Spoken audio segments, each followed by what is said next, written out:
આમોદ નગરપાલિકા પાસે ભૂવા પૂરવા માટે સ્પેસ ટેકનોલોજી આવી ગઈ છે। આમોદ નગરપાલિકાની ઘોર અને ગંભીર બેદરકારી ગઈકાલે ન્યૂઝના અહેવાલ બન્યા બાદ વર્ષોથી જાહેર માર્ગ પર મોઢું ખોલીને ઉભેલા ખતરનાક ભૂવા તરફ આંખ વીંચી બેઠેલું નગરપાલિકાનું તંત્ર અચાનક જાગી ગયું, પણ ભૂવા પૂરવાને બદલે તેના ઉપર શૌચાલયનું ઢાંકણું મૂકી દેવામાં આવ્યું। આ દ્રશ્ય જોઈને સમગ્ર પંથકમાં એક જ ચર્ચા છે। આમોદ નગરપાલિકાએ ભૂવા પૂરવા માટે કોઈ નવી સ્પેસ ટેકનોલોજી શોધી કાઢી છે કે પછી નગરજનોના જીવ સાથે મજાક કરવાનો નવો પ્રયોગ છે।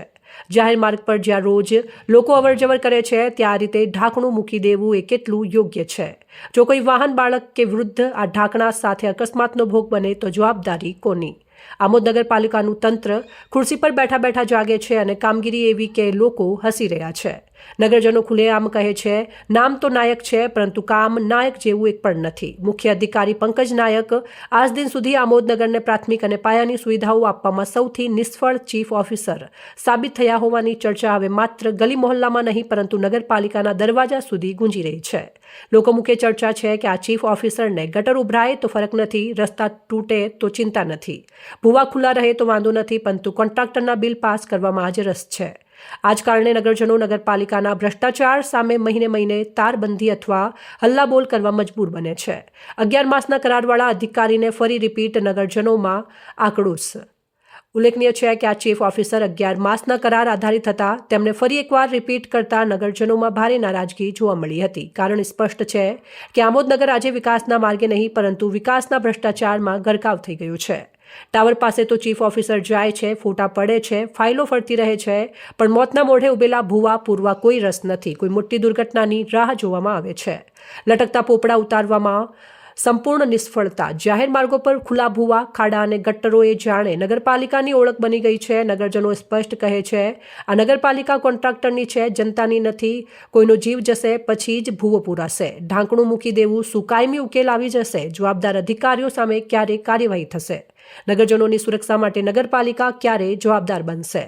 આ બાબતે ગંભીર પગલાં લેવામાં નહીં આવે તો આવતીકાલે કોઈ મોટી દુર્ઘટના થશે ત્યારે આ જ નગરપાલિકા પાસે કોઈ જવાબ નહીં હોય। આમોદ નગરજનો હવે જવાબ માંગે છે, ભૂવા ઉપર ઢાંકણું નહીં, કાયમી ઉકેલ જોઈએ। હું કેતન મકવાણા, જંબુસર વિધાનસભા યુવા કોંગ્રેસ પ્રમુખ।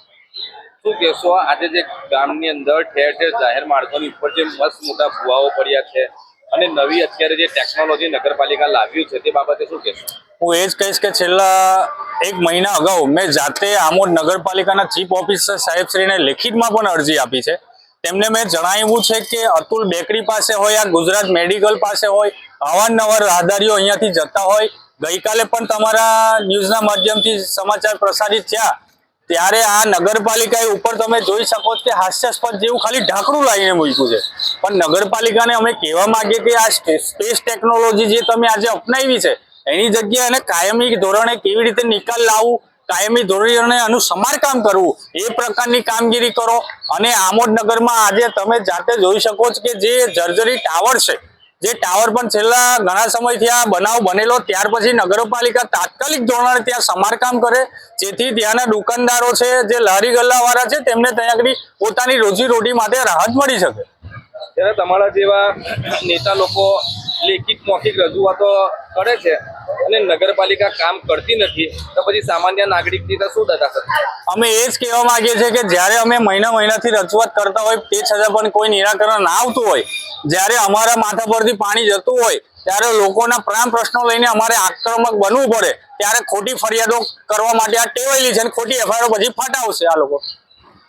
શું પ્રોગ્રામ રહેશે હવે જો આ ખાડાઓ પૂરવામાં નહીં આવે તો આગળ? જો આગામી અઠવાડિયાની અંદર આમોદ નગરમાં જે સમસ્યાઓ છે આ ખાડાની, જ્યાં અવારનવાર અકસ્માત પણ થયા છે, આનું નિરાકરણ કરવામાં નહીં આવે તો અઠવાડિયામાં નિરાકરણ નહીં થાય તો યુવા કોંગ્રેસ દ્વારા આ જ ચીફ ઓફિસર સાહેબની કચેરીની બહાર ઘેરાવો કરવામાં આવશે।